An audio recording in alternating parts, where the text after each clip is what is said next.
Hi friends, నా పేరు రాజు. మీరు చూస్తున్నారు గంపల రాజు యూట్యూబ్ ఛానల్. ఫ్రెండ్స్, ఈ రోజు వీడియో వచ్చి డ్రాగన్. ఎన్టీఆర్ ప్రస్తుతం వార్ 2 సినిమాలో బిజీగా ఉన్నారు. ఒక పక్క వార్ 2 సినిమా చేస్తూనే మరొక పక్క ఫ్యామిలీతో ఎంజాయ్ చేస్తున్నారు. రీసెంట్ గానే హైదరాబాద్ రావడం జరిగింది ఎన్టీఆర్ ఫ్యామిలీతో కలిసి. కాగా ప్రజెంట్ ఎన్టీఆర్ అలాగే నీల్ మధ్య ఒక ప్రాజెక్ట్ కూడా సెట్ అయింది. ఈ సినిమాకి సంబంధించిన షూటింగ్ 22 నుంచి స్టార్ట్ అవబోతుంది. ఈ సినిమాకి ప్రధాన ఆకర్షణ ఫైట్స్ అని చెప్పాలి. ఎందుకంటే ప్రశాంత్ నీల్ గారు ఈ సినిమాలో ఫైట్స్ ని చాలా కొత్తగా డిఫరెంట్ గా ఉండే విధంగా ఉండాలి అని ప్రశాంత్ నీల్ గారు ట్రై చేస్తున్నారట. కాగా జూనియర్ ఎన్టీఆర్ గారు ఫిజిక్ ని చూడండి ఒకసారి. చాలా సన్నగా, చెప్పాలంటే ఇప్పుడు ఎన్టీఆర్ గారు కంత్రి సినిమాలో ఏ విధంగా ఉన్నారో అంత స్లిమ్ గా మారిపోయారు. అయితే ఇప్పుడు ఈ సినిమాలో మెయిన్ ప్రధాన ఆకర్షణగా నిలబడేవి ఫైట్స్.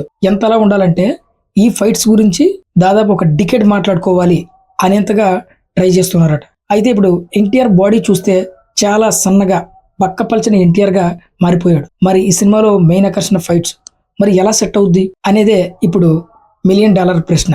ఒక పక్క ఎన్టీఆర్ ఫ్యాన్స్ కూడా అరే ఎన్టీఆర్ ఏంటి ఎంత సన్నగా అయిపోయాడు అని చెప్పి కొంతమంది ఫ్యాన్స్ డైలమాలో ఉన్నారు. మరి ఎన్టీఆర్ ని ప్రశాంత్ నీల్ ఏ విధంగా చూపించబోతున్నాడు? నిజంగా ఫైట్స్ ఎన్టీఆర్ఏ చేశాడరా, ఎన్టీఆర్ తలదండలే ఉన్నారా ఫైట్స్ అనిపించేలా చేయగలడా లేదా? కాకపోతే ఇప్పుడు ప్రజెంట్ వస్తున్న న్యూస్ ఏంటంటే ఈ సినిమాకి మెయిన్ ఆకర్షణ ఫైట్స్ అట. ఈ ఫైట్స్ గురించి ఒక డికేడ్ మాట్లాడుకోవాలి అనేది వీళ్ళ కాన్సెప్ట్. ఆ కాన్సెప్ట్ పరంగానే ఇప్పుడు ఈ సినిమాలో ఫైట్స్ రూపొందించబోతున్నారంట. ఎగ్జాంపుల్ గా తీసుకుంటే RRR సినిమాలో రామ్ చరణ్ గారి ఫైట్ ఆ మాదిరిగా ఉండే విధంగా డిజైన్ చేస్తున్నారంట. తన ఫైట్స్ ని దగ్గరుండి డిజైన్ చేయించుకుంటున్నారంట జూనియర్ ఎన్టీఆర్ గారు కూడా. ప్రస్తుతం ఈ వార్త కూడా నెట్ అంటే వైరల్ గా మారింది. మరి చూడాలి ఫైట్స్ ఏ విధంగా ఉండబోతున్నాయి అని తెలియాలంటే ఇంకొన్ని రోజులు వెయిట్ చేయాల్సిందే. ఎందుకంటే ఈ లోపు ఒక గ్లిమ్స్ గానీ లేకపోతే టీజర్ గానీ రిలీజ్ చేస్తే అప్పుడు మనకి ఇస్తున్న ఫైట్స్ పై ఒక క్లారిటీ వస్తుంది. అప్పటి వరకు మన జూనియర్ ఎన్టీఆర్ గారి ఫైట్స్ గురించి వెయిట్ చేయక తప్పదు.